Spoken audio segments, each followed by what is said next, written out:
इथल्या स्थानिकच्या गुंडांनी त्या बयाचा खून केला आहे. त्याची कसलीही चूक नाही आहे. तो कोणाच्या कधी वादात नाही आहे.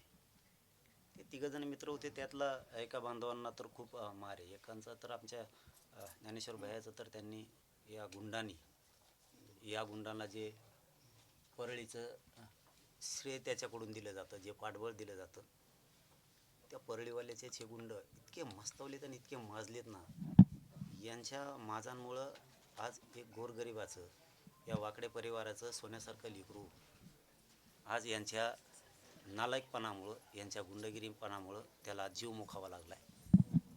आणि एक बांधव बेशुद्ध अवस्थेत आत्ताही आज 5-7 दिवस झालेत लातूरला तो ॲडमिट आहे. मला एक कळत नाही आहे, स्थानिकचे कोण पूर्वी याच्या अगोदर कोण होते, याच्यामध्ये कोण PSI खोकड का काय, खोकड होती का काय, कोलं होतं का काय होतं, कोणाला माहिती. याला कळत नाही का आपण प्रशासनामध्ये आहेत.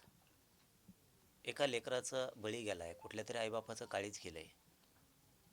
आपण आरोपीची कसली कदर नाही केली पाहिजे, त्याला ताबडतोब अटक करून मध्ये टाकला पाहिजे. त्या खोकडीनं का कोण आहे, PSI का API खोकडी, त्या खोकडीनं ज्या बांधवांना म्हणजे ज्ञानेश्वर भैयासोबत होता त्याला प्रचंड मार लागलेला असून रात्रभर त्याच्या गाडीत घेऊन हिंडला आहे. त्याचं कर्तव्य काय होतं? मुख्यमंत्री साहेब तुमच्या काय सांगतंय, कुटुंब काय सांगतोय, आम्ही देवेंद्र फडणवीस साहेब तुमच्या लक्षात येतं आहे का? आणि लक्षात येऊ द्या. परळीचं ऐकून मार लागलेल्या एका बांधवाला हॉस्पिटलला नेण्याऐवजी रात्रभर ती खोकड PSI API तो त्याच्या गाडीत घेऊन हिंडतोय, हॉस्पिटलला नेत नाही आहे. म्हणजे तो मेला पाहिजे. एकतर खून झाला, ज्ञानेश्वर भैयांचा वाकड्यांचा खून झाला, दुसरासुद्धा मेला पाहिजे या उद्देशानं. म्हणजे पाठीमागं साक्षीदार नाही राहायला पाहिजे, प्रत्यक्षदर्शी. हा तर उद्देश नव्हता ना त्या खोकडीचा का कोणचा PSI त्याचा परळीवाल्याचा ऐकून, की पाठीमागं साक्षीदारच तर उरला नाही पाहिजे.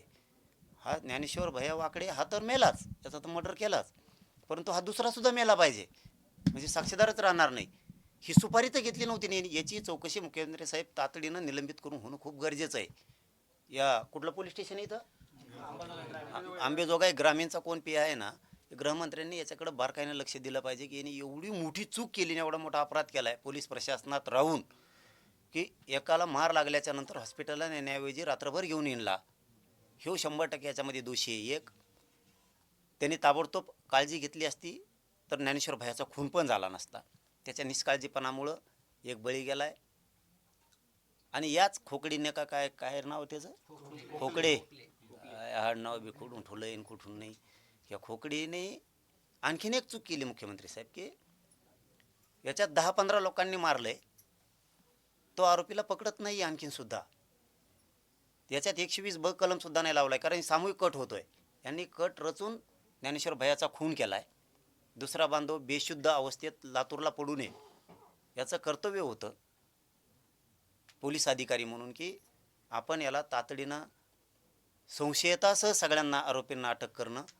तो या भानगडीत पडलेला नाही. 120B कलम त्याच्यामध्ये लावलेला नाही आहे, तोही तातडीनं लावावा. मुख्यमंत्री साहेबांना सुद्धा आमचं म्हणणं आहे, की कुटुंबियांचं म्हणणं आहे, याच्यामध्ये सखोल चौकशी होऊन सगळे आरोपी अटक झाले पाहिजे संशयतासहित. संशयित नाव देऊन कुणीही सुटता कामा नाही. कोणी परळीवाल्याचा मित्र आहे त्या धन्याचा म्हणून त्याला सोडण्यात येऊ नये, ही सुद्धा काळजी प्रशासनानं सरकारनं घ्यावी. नसता आम्हालासुद्धा आमच्या ताकदीनं लढता येतं. पुन्हा प्रशासनाने म्हणून आहे, की राज्यातला मराठा समाजसुद्धा पेटला. कारण जर आमचे लेकरं मरणार असतील आणि त्यांना न्याय मिळणार नसला तर आम्हाला आमच्या समाजापेक्षा मोठं कुणी नाही आहे.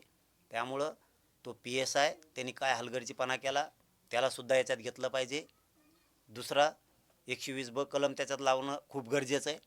आणि आरोपी सगळे हे 15-16पेक्षा जास्त आहेत संशयतासहित, सगळ्यांना अटक करणं गरजेचं आहे. यांना पाठीशी घालू नका, ही कुटुंबियाच्या वतीनं आम्ही सगळ्यांनी मागणी केली. आणि कुटुंबियांनासुद्धा संरक्षण पुरवणं खूप गरजेचं आहे, कारण ते मुलं हॉटेलमध्ये काम करत आहेत. म्हणजे ज्ञानेश्वर वाकडे यांचा जो मृत्यू झाला आहे ते कुटुंबियाचा भाऊ, त्यांचे चुलत भाऊ हे हॉटेलमध्ये काम करतात कुक म्हणून. त्यांना येता जाताना धमक्या दिल्या जात आहेत, त्यांना येता जाताना त्रास दिला जातो आहे. त्यांना शहरात घाटनांदूरला आंबेजोगाईला जायला लागतं.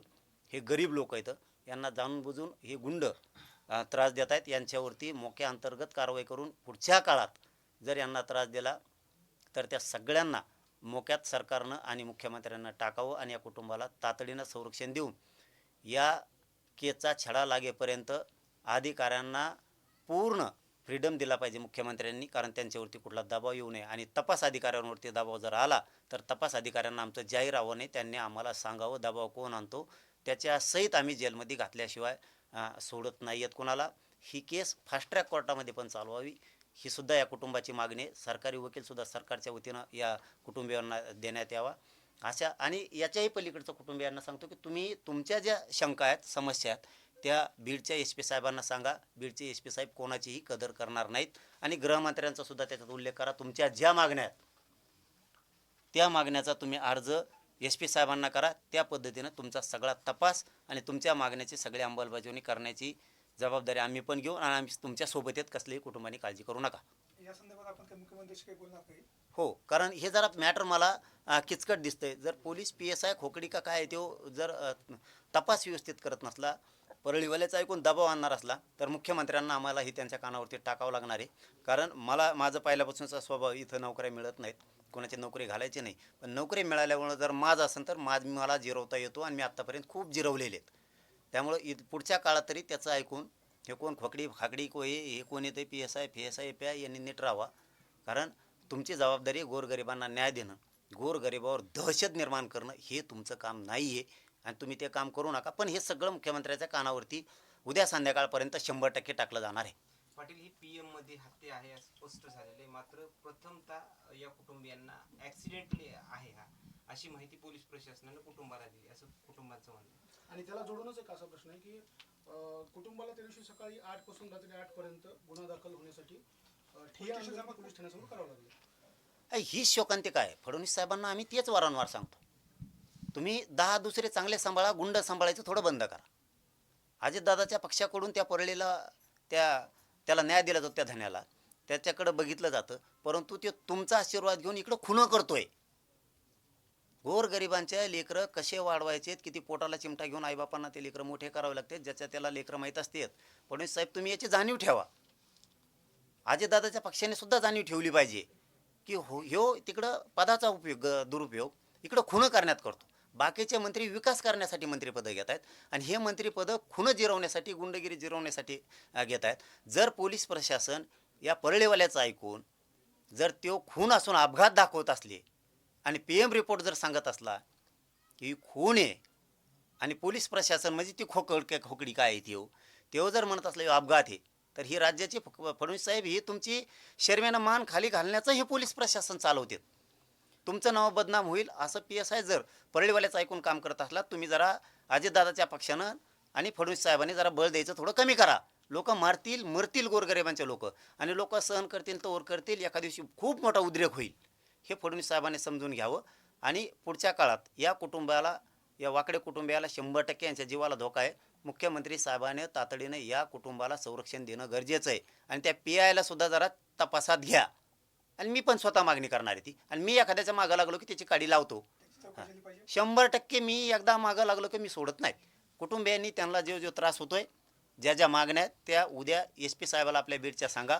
त्याप्रमाणे तुमच्या मागण्याची सगळी अंमलबजावणी होईल, ती मी मुख्यमंत्र्याला सांगतो. आणि जे आरोपी होते